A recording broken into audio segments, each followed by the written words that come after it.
Hello बच्चों, क्या सुन रहे हैं आप लोग कहानियाँ। चलिए आज हम आपको एक कहानी सुनाते हैं जो कि साधु की पुत्री की है। हितोपदेश की प्रेम कहानियाँ। चलो बच्चों, हम स्टार्ट करते हैं एक नई कहानी जिसे सुनकर आप लोगों को बहुत अच्छा लगेगा। हम स्टार्ट करेंगे। चलिए।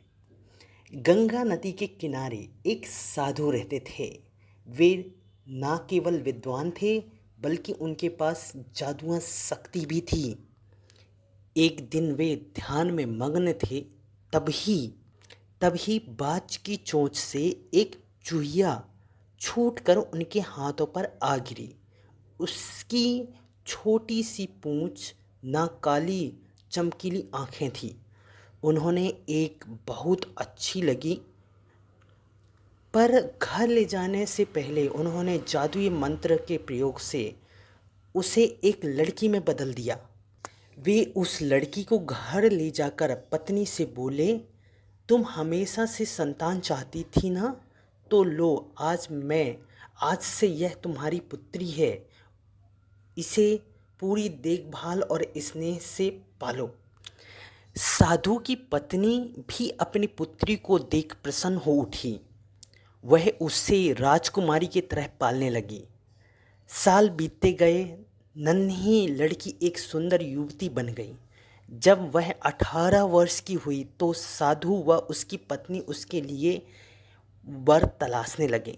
साधु ने कहा, मेरी बेटी का विवाह ऐसे व्यक्ति से होनी चाहिए जो सबसे बड़ा हो।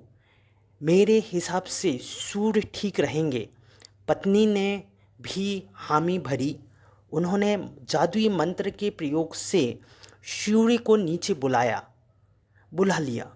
उन्होंने उसे अपनी पुत्री से विवाह करने को कहा, पर पुत्री ने पहले ही ना कर दी। वह बोली, पिताजी, यह तो बहुत गर्म है।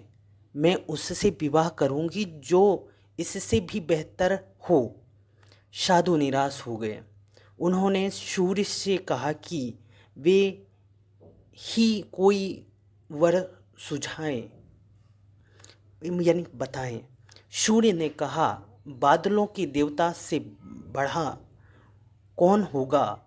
उनमें तो मेरी किरणों को भी रोकने की शक्ति है। साधु बादलों को नीचे बुलाया। वह अपनी पुत्री से विवाह करने को कहा, पर पर इस बार फिर पुत्री ने मना कर दिया। वह बोली, ये तो कितना बदसूरत है, मैं इससे विवाह नहीं कर सकती। साधु ने बदला देवता से कहा कि कहीं कोई अच्छा सा सुझाव आप भी बता दीजिए। ये बोले, पवन देवता ठीक रहेंगे। वे तो मुझे भी अपने फूंक में उड़ा देते हैं। साधु ने पवन देवता को भी बुला लिया और अपनी पुत्री से विवाह करने को कहा। पुत्री ने फिर भी इनकार कर दिया। वह बोली, मैं इससे शादी नहीं करूंगी। ये तो कहीं टिकते नहीं, हमेशा यहाँ वहाँ भागते रहते हैं। साधु ने पवन देवता से पूछा, क्या मेरी पुत्री के लिए ऐसा कोई वर हो सकता है जो जो आपसे भी बेहतर हो। पवन देवता ने कहा, पर वह देवता मजबूत व ऊंचे हैं। वे तो मेरे भी रास्ता रोक लेते हैं। साधु ने पर्वत देवता से कहा कि उसकी पुत्री से विवाह कर लो। उन्होंने पर्वत देवता को बुला लिया। पुत्री ने फिर से मना कर दिया, ये तो बहुत लंबे हैं, सख्त और कठोर हैं, मैं इनसे विवाह नहीं कर सकती। उनसे भी कोई बेहतर चाहिए। पर्वत देवता ने चूहे का नाम सुझाया।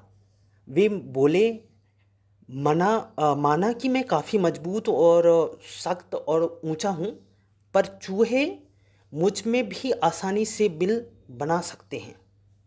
साधु ने चूहे को बुलाया। उसे देखते ही उसकी जो पुत्री है वो खुश होकर उछल पड़ी। कहा, पिताजी, यही तो हैं वह मैं जिनसे शादी करना चाहती हूँ। साधु ने सोचा, इसे ही किस्मत कहते हैं। यह एक चूहिया थी और एक चूहे से विवाह करना चाहती थी। इसी कारण से भाग्य में लिखा है उन्होंने जादुई मंत्र के प्रभाव से पुत्री को फिर से चूहिया बना दिया। चूहा और चूहिया विवाह करके खुशी खुशी रहने लगे। इसी प्रकार से बच्चों, जो बोला जाता है कि जो शिक्षक भी बोलते हैं या फिर आपके स्कूल में भी बताया जाता होगा कि शिक्षक कोई भी अपने मूल स्वभाव को नहीं बदल सकता है। इसी प्रकार से बच्चों, जो भी आपको कहानी हमारे वीडियो माध्यम से आप सीख पा रहे हैं, वो यही अस्तित्व को बताता है कि जो आपका स्वभाव है या आपका जो मूल स्वभाव है उसे आप बदल नहीं सकते। आज आप इस वीडियो को देखा, इसके लिए आपका धन्यवाद बच्चों।